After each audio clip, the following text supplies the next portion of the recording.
Estamos con ustedes, amigos, amigas de Sociedad y Gobierno, y esta tarde vamos a platicar con una persona que se ha destacado por su lucha social de hace muchos años también. Él es el padre Camilo Daniel, sacerdote jesuita. Bienvenido, padre. ¿Cómo está usted? Bien, gracias a Dios, bien, Mucho bien. gusto. No, mira, soy sacerdote diocesano. Diocesano, perdón. Diocesano, sí. Que bueno, es poca la diferencia, somos católicos de todas maneras, Eso uno es. y otro. Sí. Bueno, lo importante es que está aquí, Así viene a es. platicar con nosotros. Sí, con mucho gusto. Y que estamos de verdad muy agradecidos porque haya aceptado la invitación a venir. Creo que hay muchos temas que están sobre la mesa, Así es. sobre todo lo que está sucediendo en nuestro estado, que bueno, pues hemos vivido épocas de mucha tranquilidad, de mucha paz, pero últimamente la violencia se ha ensañado sobre él. Hay muchos casos lamentables. El último de ellos pues es el de Marisela Escobedo, que bueno, pues fue asesinada a las puertas del Palacio de Gobierno de una forma por demás brutal, cruel. Y bueno, esto ha generado una serie de consecuencias, una movilización no nada más de las organizaciones sociales, sino de muchos ciudadanos. ¿Cómo ha percibido usted esto? Así es, efectivamente, Víctor, y todo nuestro teleauditorio, efectivamente ha sido una gran movilización ciudadana, muy sentida en lo profundo de cada uno de los ciudadanos y ciudadanas que de alguna manera han deseado y han buscado manifestarse y no han encontrado otra forma nada más que pues acudir al Palacio de Gobierno, al lugar preciso donde Marisela, pues con toda su causa y con toda su lucha, allí fue acribillada de una manera tan impune y de una manera tan cruel, que pues esto despierta en la ciudadanía indudablemente deseos de manifestarse, de buscar justicia para Marisela, de buscar justicia para la hija de Marisela, para Rubí,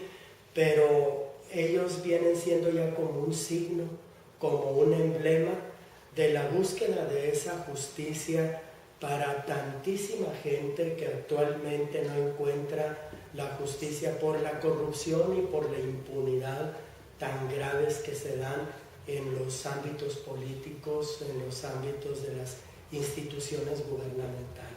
La verdad es que se han convertido en un ícono, pero no nada más a nivel estatal. A nivel nacional y a nivel internacional. Sí, efectivamente. Mira, claro que las diferentes organizaciones sociales pues nos hemos abocado a apuntalar, a respaldar esta manifestación ciudadana. Un servidor pertenece a un reciente movimiento ciudadano por la paz y la vida digna, donde le estamos pidiendo al gobierno, sobre todo, que en lugar de buscar la seguridad gubernamental, la seguridad de los aparatos gubernamentales, o incluso vamos hablando de seguridad nacional en el sentido estricto que aparece en la Constitución, debe buscarse ante todo la seguridad humana. Y la seguridad humana consiste en, ante todo y en primer lugar, privilegiar todas las acciones de gobierno en orden a resguardar y a cuidar la vida de los ciudadanos y de las ciudadanas, a resguardar su integridad física y moral, y además cuidar y resguardar el patrimonio económico y el patrimonio social de la ciudadanía.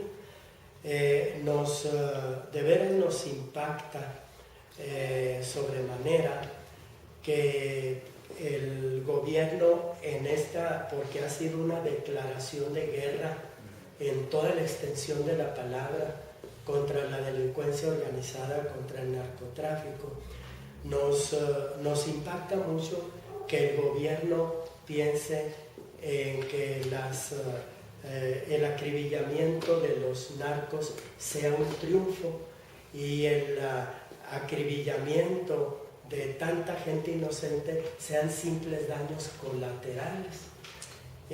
nosotros no queremos ni una cosa ni otra, ni pensamos que sea un triunfo que esté muriendo tanta gente, sean gente inocente, sea gente culpable.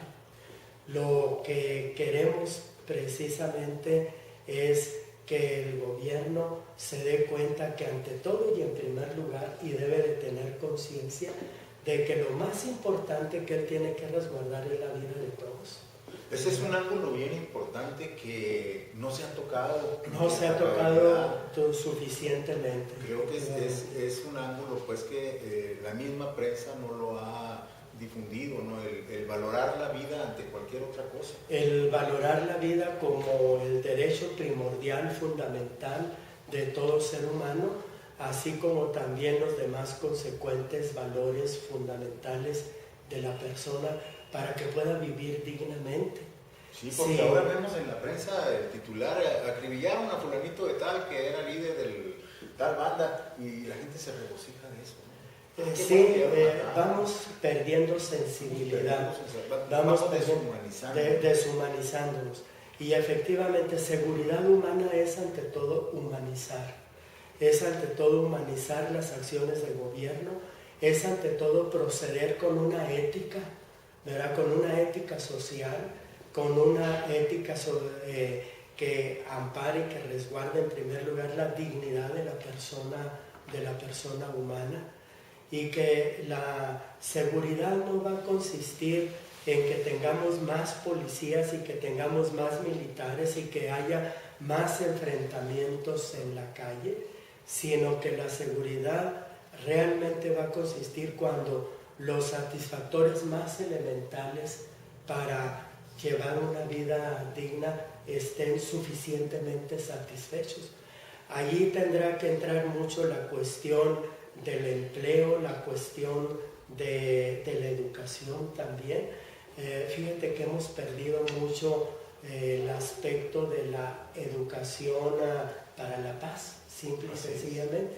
La educación para la paz, estamos sobrecogidos en una cultura de violencia en la que la primera y grande tarea que tenemos todos los gobiernos ciudadanos es desnaturalizar la violencia, porque ya la violencia la vemos como muy natural, claro. Muy natural en la casa, muy natural en las cuestiones de tráfico de vehículos. Y es bien difícil por la gran influencia que tenemos en todo el entorno social, ¿no? La televisión, Así es, la televisión, la radio. Fíjate que un joven a los 18 años ya ha estado 36,000 horas delante de un aparato televisivo, de las cuales 18,000 son cuestiones de violencia.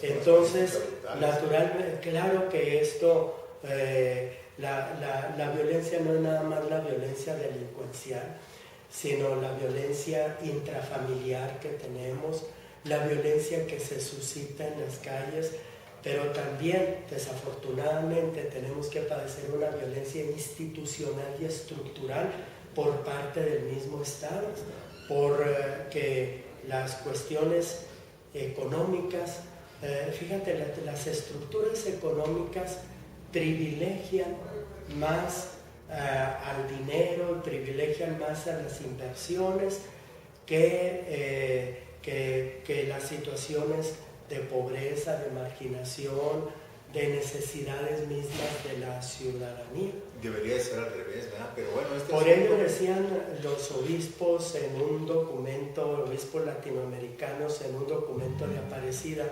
que desafortunadamente dice, cada vez los pobres están siendo desechables, y están siendo los desechables y están siendo los sobrantes, porque las economías se rigen a niveles económicos, macroeconómicos y a niveles de riqueza, pero nunca de atención. Sí, si la riqueza, si los niveles macroeconómicos están bien, estamos todos bien. Que estamos todos bien. No es así, ¿verdad? Porque todo lo que es la base no está prácticamente bien. Se dice que nuestros países latinoamericanos y especialmente México, si bien es cierto tiene una riqueza económica muy grande, tiene una desigualdad social muy profunda, que cada vez se va marcando entre pobres más pobres.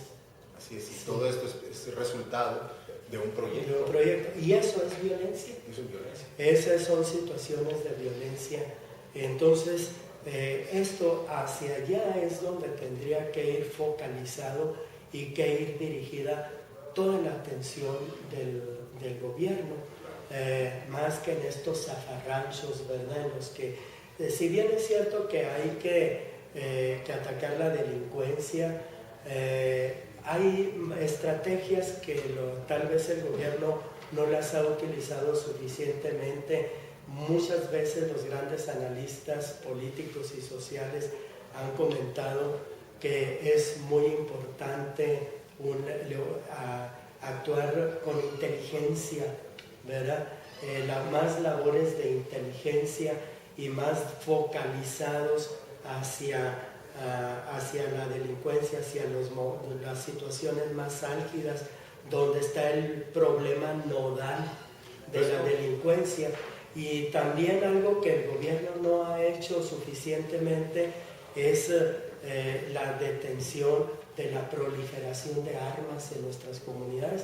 Estaba escuchando un comentario que incluso ya es posible adquirir misiles, ¿verdad? Y que en el mercado, y que no nos vaya a extrañar que algunas de las bandas delincuenciales pues ya tengan misiles. Es que también la fabricación de armas es un negocio. Es un negocio tremendo, y eso es lo que se está viendo, y está prevaleciendo más el negocio, el comercio, el lucro, el dinero, que la seguridad misma de los ciudadanos y ciudadanas. Pero padre, hay mucha gente que todavía tiene sus valores, que todavía siente que se puede hacer algo y está aportando su granito de arena, ¿no? Lo vimos ahora con este asunto de Marisela Escobedo. La gente fue y colocó una corona ahí donde cayó, y luego empezaron a poner unas veladoras, y luego el asunto se fue extendiendo, casi abarcó ya, casi cercó el Palacio de Gobierno con veladoras.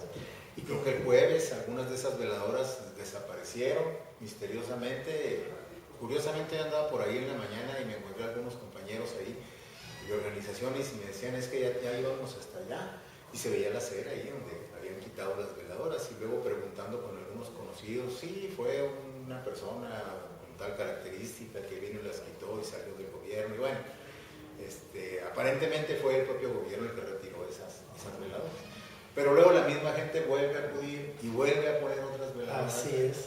Y comienzan a darse una serie de detalles de descalificación a través de la prensa al movimiento por parte de algunos sectores. Sí, efectivamente. Mira, yo creo que más que descalificar a líderes sociales, más que andar sustrayendo ahí a medianoche veladoras para que la gente no se manifieste, más bien tendría que tomar mucha atención el gobierno a estas manifestaciones de la ciudadanía, que son los únicos ámbitos donde actualmente puede canalizar su rabia, su enojo, su desacuerdo, su necesidad de justicia.